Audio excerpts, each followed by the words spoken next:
Hi and welcome to this week's Retvlog. This is where I do a Retribution Paladin vlog each week that I'm not doing a live Retribution Paladin one, and I'm actually thinking in a couple of weeks might be a good time to do another one of those. Now, for those who've been following this, it's going to be again linked to a post I'm going to be putting on the forums. I think it's really important, I've said this a few weeks ago, that people, all the Ret Paladins, really engage with this expansion, even if you're not in the alpha, and I know there's a lot of people who want to get in, of course, to actually engage with the process. That's what I would have done when I didn't think I was going to be getting in, and I got really lucky and got in. I would still be engaged with the process. I'd still be doing similar things to this. Obviously, it's a lot better that I'm in because I can try things out firsthand. And I'm going to go through 8 things today. And as before, as I say, it's linked to a post, and it's important that I put these posts, I think, on Paladin forums. Not, as, you know, some people said, oh, you know, put it on the Alpha forum. The problem with putting it on the Alpha forum is everyone can read it, and no one can respond to it unless you're in the alpha. The class development forum, I want this to be about Paladins. I want Paladins to see this and really respond to it as well. So there's going to be a link in the description below as before to both the EU forums and the NA forums. The same post is going up on both. So please engage with it. If you disagree with things I've said, then say that as well. But the important thing is that there is engagement. There needs to be some activity amongst the Ret Paladin community. Things so far are going pretty well. In fact, a few weeks ago, I was thinking that what we really need to do is keep the pressure on to get rid of the worst elements of Legion. It was very much a defensive game, I think, we were playing.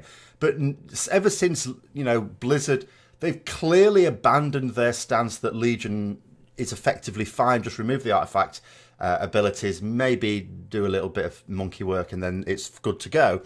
They've abandoned that philosophy. That's pretty clear. And we need to take advantage of that. So what we've got so far is actually pretty good.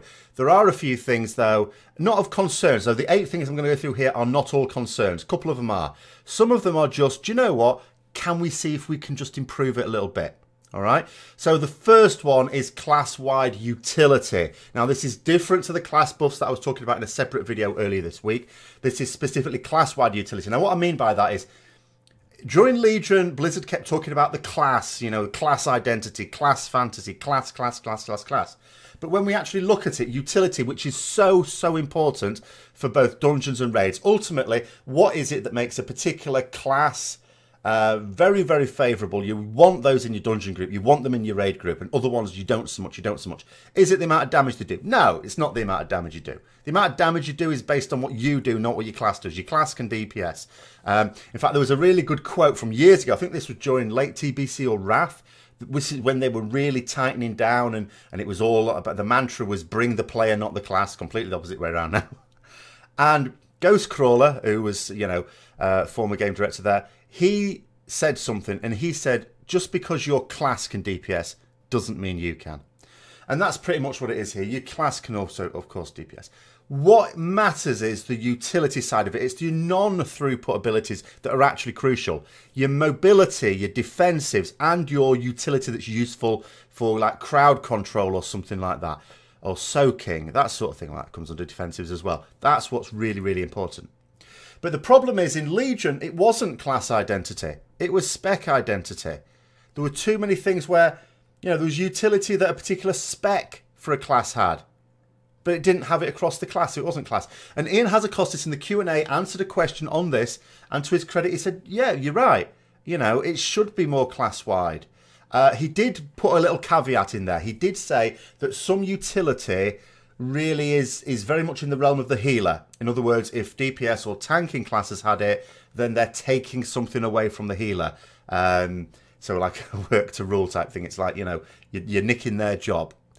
So those types of utility, fair enough. Now, what I would take from that is, but he said, it should be more class-wide. So what I take from that, for the Retribution Paladin, I'm thinking to myself, okay, so that means, all right, Devotion Aura is sort of going to stay, or whatever it becomes in BFA if they change the name. That sort of thing, all right, healing abilities, so that stays with Holy Paladins. I'm assuming that means they're going to remove Rallying Cry from Warriors, though, because, otherwise that's a bit hypocritical. But then I look at it this way. Protection Paladins get, say, Blessing of Sacrifice. Well, if a tank can have that, why can't we? It's not a defensive they can use on themselves anyway. This is utility. It's straightforward utility. So that means that everyone should have it. So, why leave Ret Paladins without it? And the reverse is also true. We get Greater Blessing of Kings. And Greater Blessing of Wisdom. All right. Well, maybe all Paladins should have that. Or at least maybe the Protection Paladins should have it as well. So there should be some sharing at least between Protection and Retribution Paladins. So that one of my points is basically, you know, we should get Blessing of Sacrifice. They should get Blessing of Kings and Blessing of Wisdom. We should also get Blessing of Spellwarding. Now, I know that's a talent. But maybe make room for it within hours, you know. I'm sure there's space for it. Because that is very powerful utility. And it's not in the healer realm. But I would take it as this. If any utility is possessed by a non-healing spec, then every spec for that class, and it goes across all classes, should have that. They just should. And that's all there is to it. And that seemed to be what he was suggesting. So that's one thing I'm going to say there. Now, the second thing, we'll go into some talents here, about half a dozen talents. Not there's anything particularly wrong with them, but they could just do with, like, improving. So Greater Judgment. I've been using Greater Judgment while soloing. It's pretty good. What it does now is it does guaranteed crit with Judgment on mobs above 60%, so nerfed a little bit from that point of view. It doesn't do any spreading of a Judgment debuff or anything like that. Bit disappointing. It'd be nice to do that for AoE situations, but it's not doing that. Now, this particular row, you can see, is basically a single target row. It's not trying to be, which our current first row is in Legion, a single target, an AoE, and a bit of a mix. Even though we always take the bit of a mix. But it's a single target one. Now, Blizzard, obviously, they've already demonstrated that they're being serious about these talents, and they're thinking about ways of, like, giving some more of them the wow factor. There's some of them a bit plain Jane. So Greater Judgment is one of them. So what would we want added in there? There's a few ideas that have been bouncing around. I'll share a few of them that have been coming out of the Ret Discord. So one simple idea, if we can't have any clue, by the way, my thought would just be let it spread like it does in live. But you know, it seems to be, when you look at it, that they really want it to just be a single target benefit. So the obvious one there is to say, well, could it maybe generate an extra holy power? You know, so 2 holy power instead of 1. Remember, Judgment in BFA generates a holy power. Could it? I mean, some people have suggested maybe you get a double charge of the debuff. The problem with that is, especially if you get a fair amount of haste, you run into a situation where it's almost as good as just leaving the debuff on there. They obviously don't want that. They want the debuff to be spent. The other thing is, Greater Judgment maybe could reduce the cooldown on Judgment as well. So not only is it going to guarantee crit on as a reverse execute, but you can use it more often. It does do a lot of damage, and it also does put that debuff there, which means if you can use it more often, you can benefit from more of your holy power spenders. So that's an idea there. Another idea, which is that it puts 2 debuffs on the target, or maybe gives you a buff, whatever. So there's a normal debuff, which means your next holy power spender deals 25% more damage. Okay, but there's another one, which means that if you use Blade of Justice or Crusader Strike, that does some extra damage as holy damage. So that's one that wouldn't be consumed, say. So it'd be like a couple of debuffs being put on it as a result of that. So those are some ideas. So again, if anyone's got any good ideas for Greater Judgment, then put those in as well. So the next one is Execution Sentence. Now, there's nothing specifically wrong with Execution Sentence as it is in the game, and it may well just be that that's how it goes. I did notice it was nerfed a little bit. Now, first thing to say here, I probably should have said this at the beginning of the video. What I don't want people to do is go on the forums and talk about, you know, oh, this ability's weak and this ability's doing too much damage or something like that. Numbers, forget about them. Forget it. At the moment, if you go into a dungeon group with a Beastmaster Hunter, they're going to kick your ass. And I'm not talking about the Beastmaster Hunter I encountered a week or so ago. They were basically cheating with, like, Legion enchants and potions that hadn't been squished. No. They're actually genuinely doing silly amounts of damage. And it's not the Beastmaster that's doing loads of damage, it's the pets. They're kicking arse in there. That's a tuning thing. Who gives a crap? Do they do tuning 6 months before the release of this thing? No. No, of course not. What's important now, obviously they don't want to get their tuning too much out of whack, they just dial things down a bit, but they're not actually trying to tune. At the moment, what they're trying to do is make sure that the class and spec works, that it's got the toolkit that makes sense, that they don't create dead talents, that they create some exciting gameplay choices, that it'll work. If that happens, tuning will be done. Tuning will be fine. When do they do tuning? Is it 6 months before it comes out? No.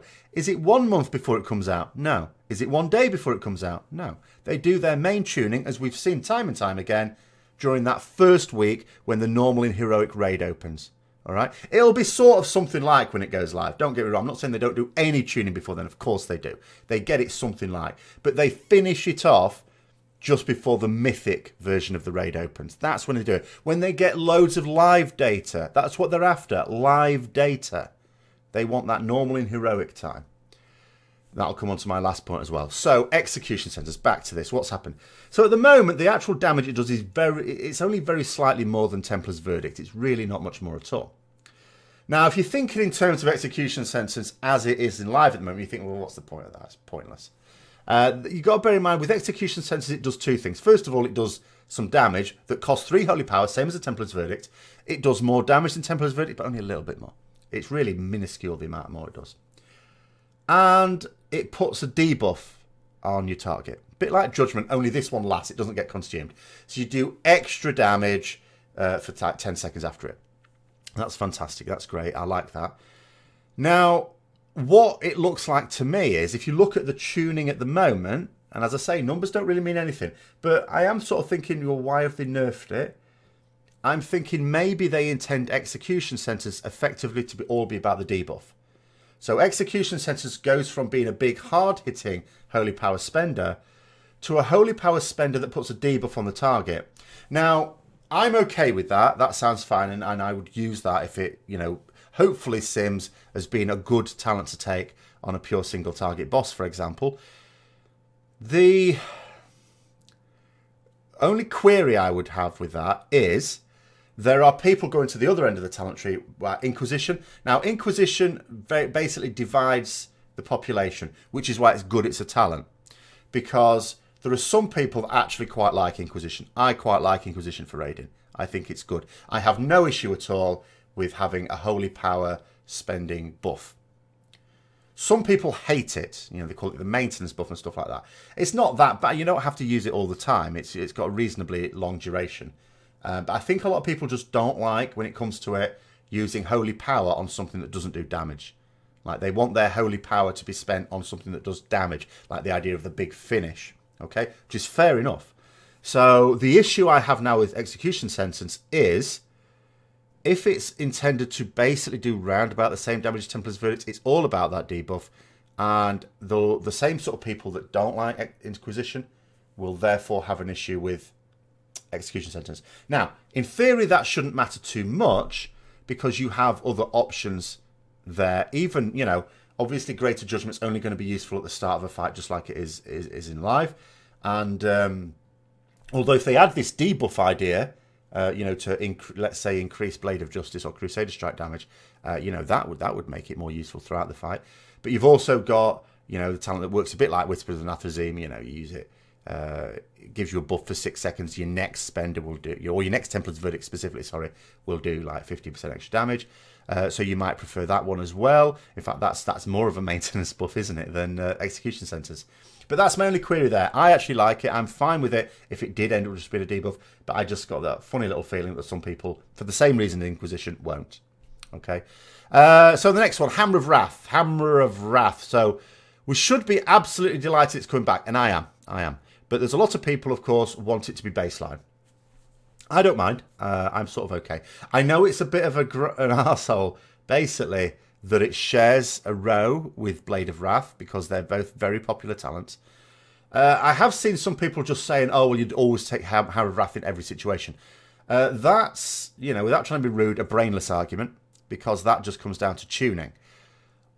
When it goes live, if it stays like this, you would imagine that it will be tuned such that Hammer of Wrath will be the one to take on a pure single target fight, and Blade of Wrath will be the one to take where there's a bit more cleave, or even full-on cleave, because of course the Blade of Wrath, although it does its damage to a single target, generates holy power to holy power, and of course that reset things means it can generate a lot. I know Hammer of Wrath, sorry, generates holy power, but it's not going to do it all the way through the fight, and also it only generates 1 as well. So you're going to get far more holy power generated from taking the talent Blade of Wrath than you are Hammer of Wrath, and therefore, you know, holy power you can use for AoE or single target. So I would look at it as, when it's finished being tuned, Hammer of Wrath for single target, Blade of Wrath when there's any sort of cleaving to be done.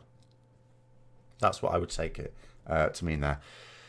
So it doesn't absolutely have to be baseline. However, is there an argument for it not being baseline? Not really. Not really. The only argument I've heard being said is that it changes the way you play the game depending on what mode of the fight you're in. For example, for most of the fight, Hammer of Wrath, being a baseline ability, cannot be used at all. At all. During Avenging Wrath, it can be used. During the execute phase, below 20% on the target, it can be used. At other times, it cannot be used. So you're switching your rotation depending on whether Avenging Wrath is up or whether you're below 20%, and then at other times it's different. Is that really a big deal? I don't think so. And I think the other thing that is this, it's not that I completely discount that argument. It's that Hammer of Wrath is so popular. And also, the desire for it to be baseline is so popular. And just to add a third thing in there, it's been baseline in every expansion apart from Legion. I know it wasn't there at the start of Vanilla, but it did come in during Vanilla. All right, before we even had Avenging Wrath. And it was just purely an execute ability. It's always been there, and it's always been baseline. And we know it can work. We know it can work as baseline. It's not like it's a tuning nightmare. So I would just say, in this particular case, do the popular thing. Do you know what I mean? You know, even if you're trying to have arguments for and against it being baseline, and it's very narrow, and on the balance of opinion, it's very slightly in favour of keeping it as a talent. It's just such a stunningly popular move to make it baseline. Please your customers. That's what I would say. It's not making us overpowered. I'm not talking about, we're asking for this because it's going to make us overpowered. That's not what it's going to do. But that's my view on that. As I say, personally, I'm okay with it being a talent. I'm okay with a situation where, for a pure single target boss, I'll go, well, I'm probably taking Hammer of Wrath, and for other things, I'll take Blade of Wrath. That's fine. Fires of Justice, well, if I've got really crazy. I think that's what that's about, just like it is now. Next one is Divine Vengeance. Now, out of all the talents, last week I was saying there's now only one dead talent, and that's gone. It's now been replaced with another one, which I'll come on to next. But in the meantime, although there's no dead talents anymore, which is a massive improvement on Legion, massive. In fact, I haven't gone through all the talent trees from every expansion because I don't remember. My memory's not all that brilliant. I'm getting old. But this may be the first time when we've actually had a talent tree with as much proper choice in it. It's a smorgasbord of a talent tree that we've got at the moment. But there's the odd one that's a little bit underwhelming, and Divine Vengeance is definitely in that category. So Divine Vengeance means when you use your Divine Storm, it's an AoE one, then there's a 50% chance that you'll get one Holy Power refunded. So it's the equivalent of getting an average of half a Holy Power back each time. Now, in general terms, I've got two main objections to this, apart from it being just underwhelming. There's two main objections. First of all, a Holy Power is a big block of resource. So tuning it is going to be tricky. What do you do? Do you make it from a 1 in 2 chance to a 1 in 3 chance or something like that? That's a big difference, really, in terms of its damage. It's very difficult to fine-tune that talent. The second issue is this. When you need AoE, often on a raid fight, but sometimes on a dungeon fight as well, sometimes you need to burst it quick. We know those fights. You've got like Gul'dan with the eyes. Thinking back to WoD when we had, this is something I'm going to come to in a moment, when we had fights like Operator Thogar, the train boss, where the ads came and you had to burst them down super quick. And, you've got fights like that. When ads come in, or mana off as well, when ads come in and they just need to be killed within seconds, because otherwise you're going to die. That's like the crucial part of the fight. You need to be able to do on-demand burst AoE. This talent doesn't allow for that. Because it's so unreliable. I mean, you might get a Holy Power back. Well, you might not. You might not get a Holy Power back during the whole time you're using that. You might take a talent specifically to burst them down. Consecration is not going to burst them down. So, and Wake of Ashes, okay, that's a useful one to use in that case as well, which is probably my preferred one. But that means that this basically isn't going to, it's not going to, compete with it. Consecration might be for more when there's ads just about all the time. Wake of Ashes has that sort of burst element to it. What does this bring? What does Divine Vengeance bring? It doesn't really bring anything. So it probably does need replacing with something. Now, there's a couple of things here. I know some people, there's a lot of people just wanting to hanker back to Warlords of Draenor and think it absolutely brilliant. It was nice. It was nice, don't get me wrong. It wasn't perfect. But ironically, one of the most imperfect parts of it was one thing that people really enjoyed, which was Empowered Divine Storm. But it was actually a nightmare. For those same situations, when you needed on-demand burst AoE, Empowered Divine Storm, which was a random proc, which meant your Divine Storm would just kick ass. If it procced, yeah, you blow them up, no problem. If it didn't, and it had a very low chance, well, not a very low chance, but it had a less than 50% chance to do it. It was like 25% or something. And if it didn't proc, then you didn't get that benefit. So Cormorant with the hands and stuff like that, Operator Thogar and the ads coming in, all those sort of things, you know, Manaroth with the imp spun in. If you didn't get an Empowered Divine Storm proc, your Divine Storm was quite weak, because here's the thing, you didn't do suddenly overpowered damage if you did get a proc. If you got several procs, then okay, you did. So it was very poor. So that sort of thing we don't want. RNG on it, no. You want on-demand burst. Now here's another possibility. There was something else we had in Warlords of Draenor, which again was quite popular and might lend itself to this. Final Verdicts. Now, Final Verdicts as a talent, okay, we've got it now, it does something completely different. Back then, it was different. It did a few things. First of all, Templar's Verdicts did physical damage. It turned it into holy damage. Well, it's already holy damage. We don't need it to do that. Second of all, it gave it a little bit of range. You could use it from like, was it 10 yards away? 10, 12 yards, something like that. So you could use it at like a medium range. We don't specifically need it for that as well. But the other thing it did is you use this thing and your next Divine Storm did extra damage to the point where it was worth using single target. So you could use this on a single target even. It'd be like Templar's Verdict, Divine Storm. Templar's Verdict, Divine Storm, weaving them in like that. But what it also meant is if you had some ads that had to die within 2 or 3 seconds, Templar's Verdict, ads spawning, Divine Storm, blow them away. On-demand burst. Okay, obviously, you know, if they lasted 5 or 6 seconds, you couldn't keep doing that. But it allowed you to at least get that initial burst out there and blow the hell out of them. So it was really good for that. That might be a useful thing to replace it with. Okay, so let me know your thoughts on that one as well. So number 6 thing to talk about is Selfless Healer. Not, you know, in terms of like improving it as such. Obviously, it probably needs to be. But when I did the video on it, mainly I was trying to get across the point where Blizzard have brought back something that was popular, that was asked for. A lot of people have been asking for Selfless Healer, and they've brought it back. That's good. It's not a talent I'm particularly fond of. And I'm going to get this out there now. I'm going to start an argument again now. I've had these arguments in past expansions. Selfless Healer in a raid saves no one. You're not saving anyone. You're deluding yourself if you think you are. Okay?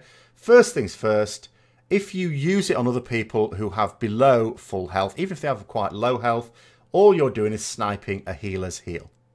All right? Now, arguments against this. All right, well, maybe the healer wasn't firing a heal off to them. Well, here's the thing. If you've got someone on low health, okay, there's only one reason, or 2 reasons, let's say, 2 reasons why a healer would not be healing them right now with a much bigger heal than your Flash of Light will do, even with the Selfless Healer buff. 1, they know that person's not in immediate danger. Because sometimes, right, you take a load of damage from something that's raid-wide, but then that healer knows that nothing like that's going to happen for another 20 seconds. They've got time to get to them. All right? It's triage. That's what good healers do. Triage. You know, they say to themselves, all right, they're on low health, but they're in no more danger. There's nothing else happening. Right? They're not going to get themselves killed. I know they're not the sort of person that stands in fire. I'm going to leave them alone for a few seconds. I'll come back to them. All right? In which case, your Selfless Healer's doing nothing there either. It's not saving them because they're in no danger. Or secondly, because they're crap. All right? That healer is crap. And it's as simple as that. Because if the healers are doing their job, then you're not saving them with Selfless Healer. And if they're not doing their job, you're screwed anyway, because you're not saving the raid with Selfless Healer. And I know at the moment, obviously, Selfless Healer doesn't do as much actual healing as it used to, because, as people have said, there's like the Supplication we used to have, which basically meant Selfless Healer did a decent amount of damage, but it's not a life-saving amount of damage. Because, and the other thing is this, what are you doing staring at people's raid frames constantly? Focus on your fight. Focus on what you're supposed to be doing. And the other thing is, okay, so let's say you get to a situation where, because there's one time when, because lay on hands, same argument goes, but lay on hands can be useful. It can save someone's life. So the boss is like nearly dead. It's like on 1% health or something like that. All the healers are dead. The tank's on quite low health. You just watch it a bit. Your tank gets to a point in the health where you know your lay on hands will just about fill them up. So you fire a lay on hands on them. You've potentially saved the day there. You keep DPS in, boss dies. Great. Saved it. Selfless healer's not going to do that. You ain't saving anyone's life with selfless healer. But does that mean selfless healer's useless? No, it's not. But I will just come back to this because there's bound to be people in the comments. I know you're going to do it. I know you are. You're going to go, no, no, no, no, you're wrong. I'm doing it. I gave people a challenge, and it was an easier challenge to do in WOD and MOP when people kept arguing for it. Here's my challenge. You show me a log where you reckon anyone has ever saved anyone's life with selfless healer, right? A log, and I will show you how it hasn't. Now, obviously, that's not so easy now because you've got to go digging back, and that's a pain in the arse. You're not going to be able to do it. But people were not able to even show me a log when it was live, when this was a thing in game. I made an open challenge. Not on my channel either, because it's quite small then. You know, on forums, MMO champion forums, things like that. No one was ever able to post me a log where they could prove they're ever saving someone's life. So if you want to pretend you're saving someone's life, right, by firing random selfless healers off, that's fine. Where it's useful is in like dungeons. It could be useful potentially, although I would still argue that Word of Glory would be better. It was useful like for solo stuff. It's useful for PvP stuff, but I don't really worry about that. So it's not a useless talent. It's not a dead talent. It's useful in certain situations. I used to take it in certain situations. Just don't delude yourself that you're saving a raid with it. But you know, all I want to say on this is the fact of the matter is, okay, it's going to need buffing, but that's a tuning thing. Forget about that. The fact of the matter is, they've put a talent in that a lot of people asked for, right? And that's to be commended. That is to be commended, and people should do that. Okay, on to 7. It's the last one I want to say on talents. There is another underwhelming talent, and it is Unbreakable Spirit. Now, it's underwhelming for 2 reasons. The first of which is it's a poor consolation for the loss of Divine Intervention. Divine Intervention is brilliant. We don't need it a lot of the time. The vast majority of the times when we're wiping on a boss, my bubble is still intact. In fact, I have a macro to remove it. Like on Argus at the moment, we're progressing on Argus. When we're called for a wipe, we have to run into the fog or the cone or something. Obviously, my bubble's going to proc, and then I have a macro just to remove it to wipe as quickly as possible. So I almost never need it. But every now and then I do. It's useful. It is useful. That being said, we only had it for 1 expansion. It's not like we've had it for years. And we had it, there was times when we didn't have it, and you just have to use bubble. That's okay. We can do that. The issue is that bubble has a ridiculous cooldown. 5-minute cooldown is ridiculous. And there's a lot of people say, well, it's really powerful, makes you immune. In reality, it doesn't.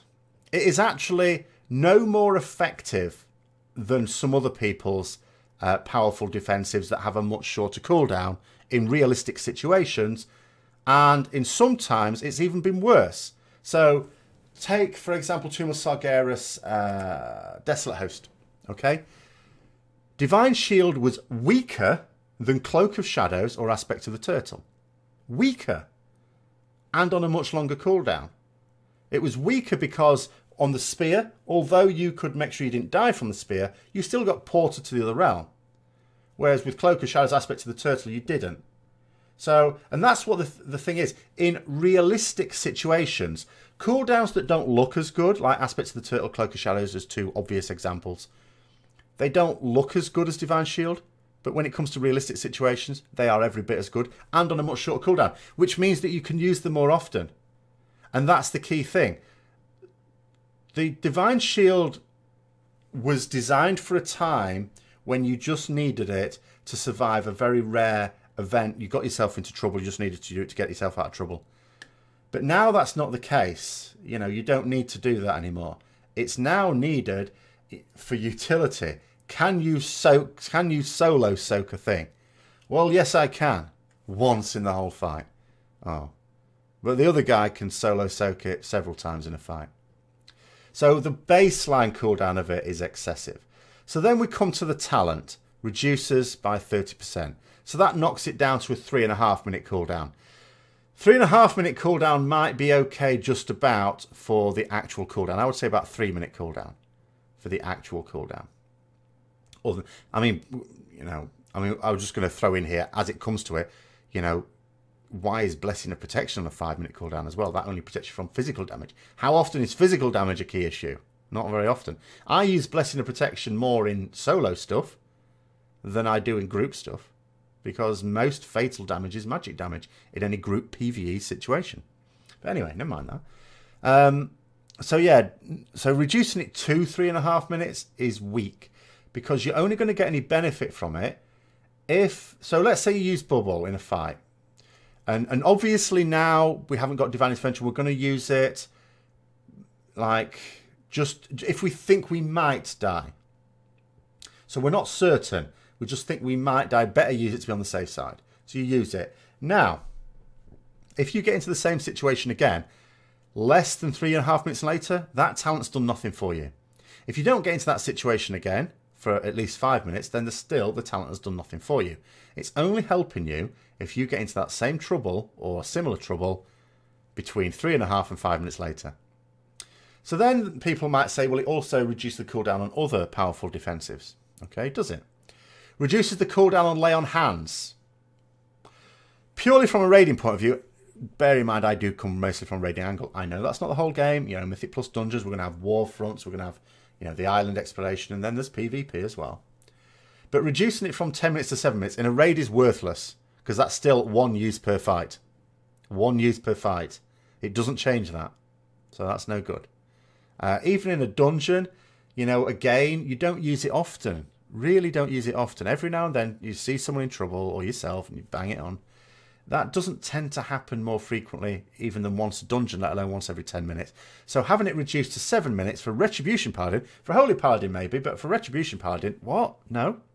And then we come to Shield of Vengeance. In theory, that might be useful. On a fight where there's plenty of damage going out and, you know, like Varamathras Mythic, for example, you know, every time I use that, I know I can burst it because it's just constant. The damage is constant. So, okay, on that fight, it's going to get a bit of extra damage out of it. And that's what I'm thinking of in terms of, by the way, damage. I'm going to get a bit of extra damage out of it. Not defensive use out of it. No. Not going to get any extra defensive use out of it. But I'm going to get some extra damage. But on a fight where you can't burst it, even on the cooldown that it has baseline 2 minutes, well, reducing the cooldown by a little bit more isn't going to help me either. You know, knocking it down to just under 1.5 minutes isn't really helping me. So, you know, what's the point of that?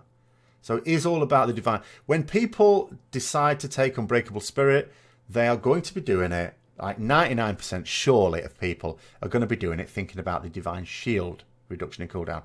Not Lay on Hands, not Shield of Vengeance. Except, as I say, on those very rare fights where the damage is so constant that you can burst it on cooldown. So it's just underwhelming. It used to be, when we had this talent before, 50% reduction. I see no reason not to have that. I do not see what the issue is with 50% reduction. I know, like, with Legion, when we had Divine Intervention, first of all, it initially brought... Because that doesn't just bring the cheat death. It brings with it the cooldown reduction for Divine Shield as well. And that used to be 50%, didn't it? And then they nerfed it. And that was fair enough because we had a reduction in the cooldown and a cheat death combined together, quite powerful. But removing the cheat death, I think it's not too much to ask that this talent at least reduces that Divine Shield down to a 2.5 minute cooldown. At that point, it would then become competitive. At the moment, I'm just thinking, do you know what, Cavalier? So that's in terms of talents and things, you know, not major criticisms, I hope, but just in terms of things where they could maybe fine-tune it a little bit. And then there's one last thing I need to talk about, and I'm going to talk about this every time. I'm not going to stop it until it's over. And that's the Retribution passive. So as long as my arse looks south, the Retribution passive needs the damage component removing. Okay? If they're absolutely determined to keep the Retribution passive as a class fantasy thing, but all right then. But the damage component is a problem, and they know it's a problem because they've nerfed it again. It's now been nerfed in BFA. They know it's a problem. How do they think slashing a problem in half stops it being a problem? Still a problem, it's just half a problem, or half the size of the original problem. But it's still a problem. The only way you get rid of a problem is by getting rid of the problem. Remove the damage component because it has an effect on tuning. Okay? It's now going to have less an effect on tuning, but it still is. And remember what I said before. When do they do most of their tuning? We know when they do most of their tuning. They do most of their tuning in the first couple of weeks of a new raid coming out. What happens in the first week or two of a new raid coming out? People die. They're learning the fight. The Retribution passive has a party.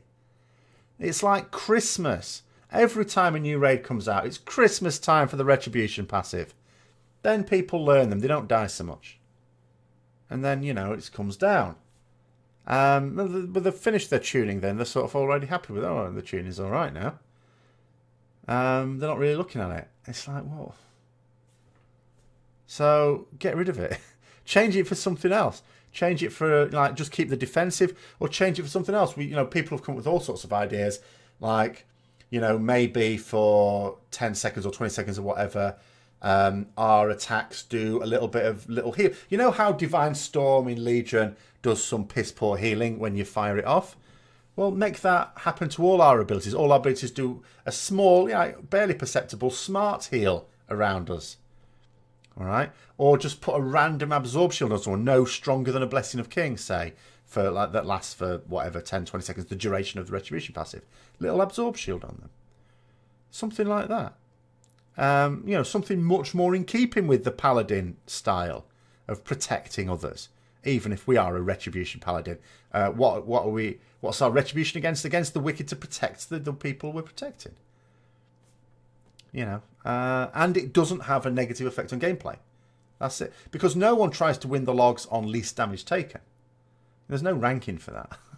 None at all. Apart from anything else, the person that would win that is the person who dies in the first 2 seconds anyway.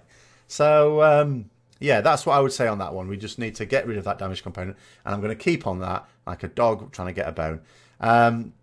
So that's it. That's what I sort of want to talk about this week. As I say, I've got links downstairs in the comments below or in the description below in my particular case, sorry, for the post for the North American one and the EU one. So please go on there, share your thoughts. You may disagree with some things I've said. You may have some ideas for some of the talents along the lines I've been talking about, or your own ideas. That would be great to see as well.